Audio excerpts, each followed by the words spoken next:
మావయ్య ఎలా ఉన్నారు? బాగున్నాను అల్లుడు.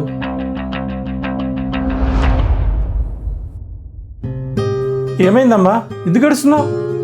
అయ్యో కంగారు పడకండి నాన్న, ఉల్లిపాయలు కట్ చేస్తున్నా.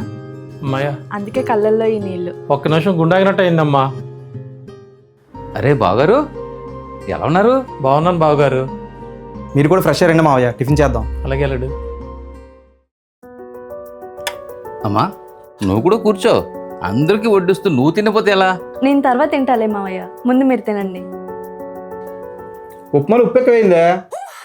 ఎరా నాటకాలా? బాగానేది కదా, మూసుకొని తిను. ఏ నువ్వు నాకు నాను దానికి నానవా? ఎప్పుడు నన్నే తిడతావు? తినే. మావయ్య ఏమైంది, ఎందుకు ఏడుస్తున్నారు? ఏం కాలేదు అల్లుడు. పెళ్ళైన తర్వాత నా కూతురు జీవితం ఎలా ఉంటుందని ప్రతిరోజు భయపడేవాడిని. ఈరోజు మీ అందరిని చూశాక నాకు ఆ భయం పోయింది అల్లుడు. బావగారు, ఇంకా మీ కూతురు అంటారేంటి?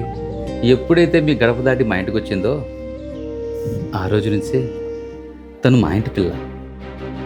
కూతురికి పెళ్లి చేసి పంపే ప్రతి తండ్రి కోరిక ఒక్కటే, తను నవ్వుతూ ఉండాలి, ఆ నవ్వుకి కారణం అయ్యే కుటుంబం దొరకాలి.